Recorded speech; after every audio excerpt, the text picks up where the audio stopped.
Hi all, എല്ലാവർക്കും maze അഡ്ബി അക്കാഡമിയുടെ പുതിയൊരു വീഡിയോയിലേക്ക് സ്വാഗതം. ഞാൻ ഇന്ന് വന്നിരിക്കുന്നത് പുതിയ ഒരു നോട്ടിഫിക്കേഷനുമായിട്ടാണ്.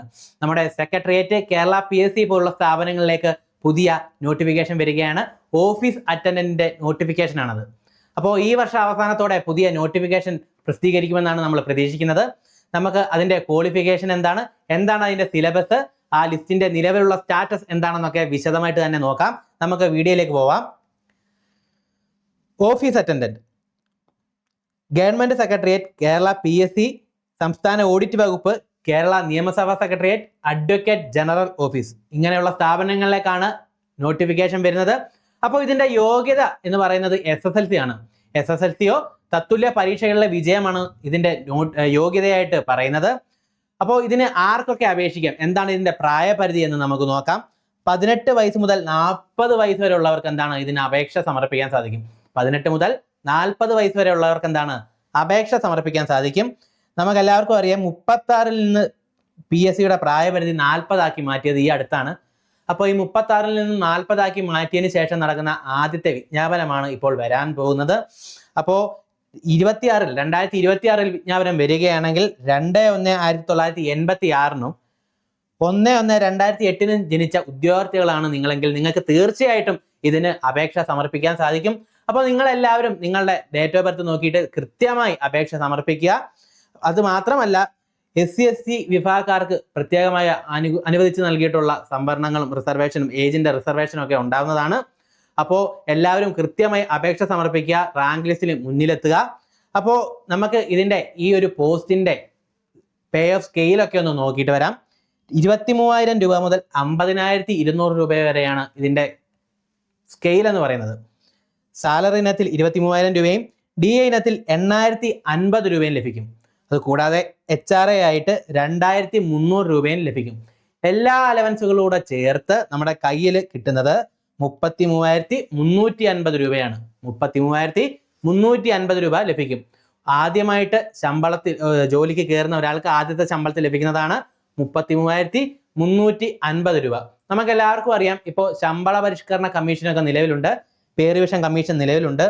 അങ്ങനെയെങ്കിൽ ഈ ലിസ്റ്റിൽ നിന്നും ആളിനെ എടുക്കുമ്പോഴത്തേക്ക് തീർച്ചയായിട്ടും ഈ ശമ്പള പരിഷ്കരണമൊക്കെ നടപ്പിലായി കഴിഞ്ഞാൽ ഇതൊന്നും ആയിരിക്കത്തില്ല വരുന്ന ശമ്പളം. നല്ല രീതിയിലുള്ള ഇമ്പ്രൂവ്മെന്റ് ഉണ്ടാവും.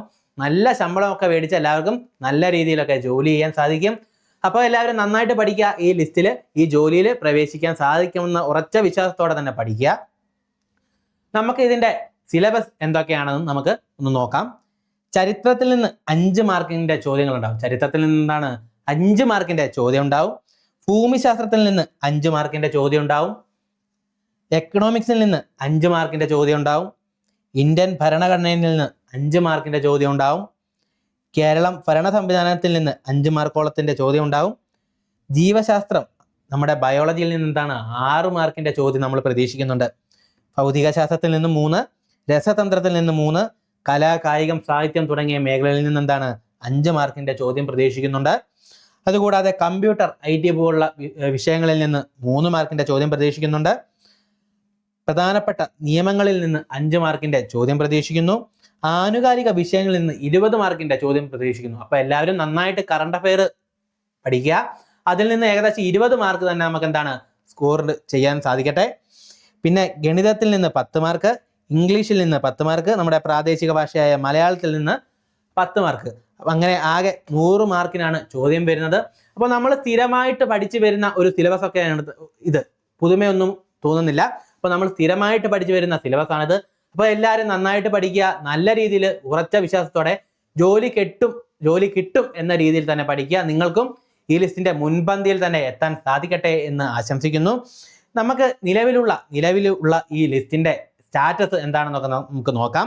കാറ്റഗറി നമ്പർ 587/2023 പ്രകാരമാണ് അപേക്ഷ ക്ഷണിച്ചിട്ടുള്ളത്.